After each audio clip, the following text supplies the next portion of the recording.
Here's a basic splits warm-up that I use for most of my aerial classes. You're going to start in a kneeling lunge with your knee centered on your chest.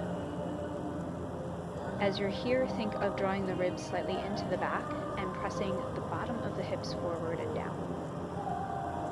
Next, bring the hands up to the knee and use that action to keep tucking the pelvis forward as you pull the ribs deeply into your back.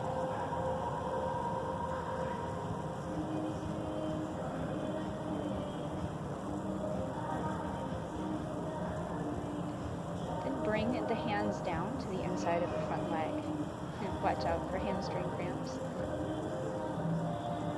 And your front leg hand is going to reach back to grab the big toe edge of your foot. You're twisting your chest and your hips a bit towards the direction of your front leg.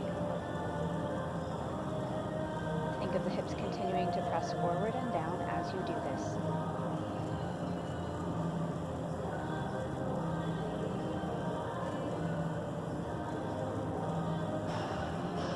Then flip the hand to the pinky toe edge of your foot.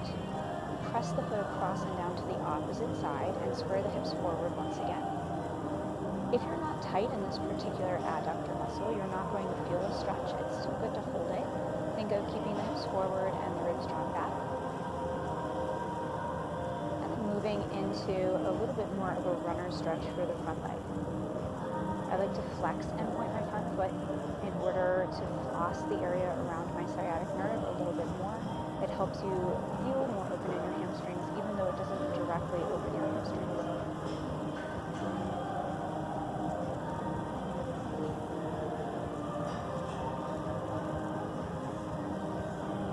You can stay in your runner's lunge for a moment, or you can move into what I call an extended lunge.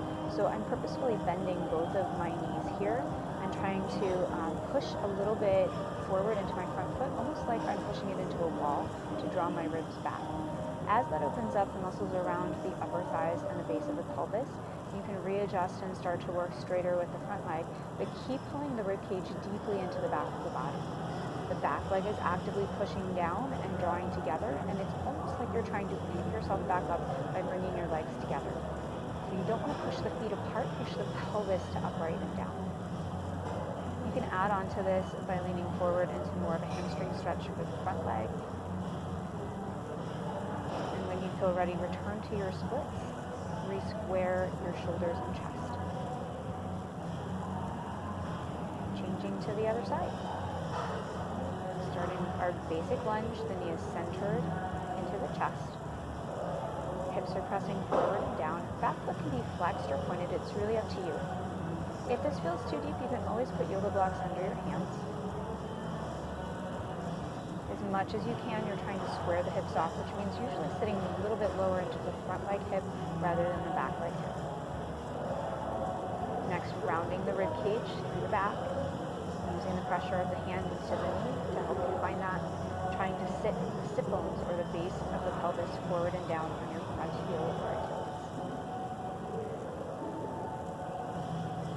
Nice deep breaths in the back here. Always helps to breathe when you're trying to open things up.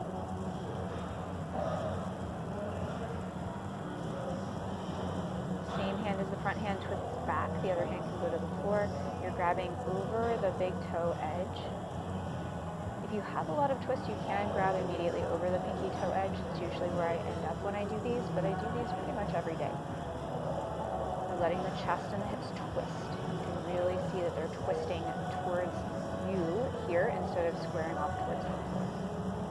Okay, and then pivot the hips back to your front-facing lunge as you bring your foot across and down. It is important you hold over the pinky edge of your foot for that. You can see I'm a little bit tighter on this side. So if you are tight, you're going to feel this a lot right up the inner knee through the inner pelvis. If not, it's still good to stay and breathe. When you're ready, re-square and release that. Moving into a runner's lunge. Squaring off the hips, continuing to bring the hips nice and square as you flex and point that foot. You do want to be sure in your runner's lunge that your hips are lined up over your back knee in the starting position, just to give you the best chance of really squaring off and moving the way that's going to help you the most with your splits.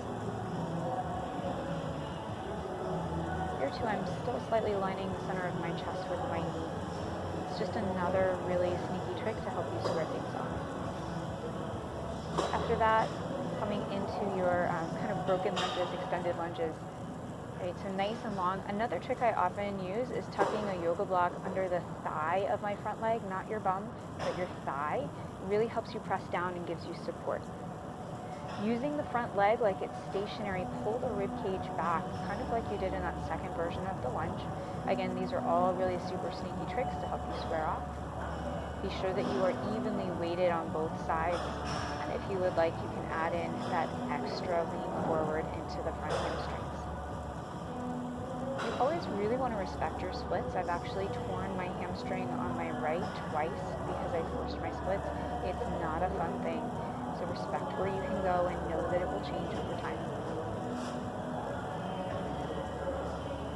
When you're ready, slide on out. Thank you so much for joining.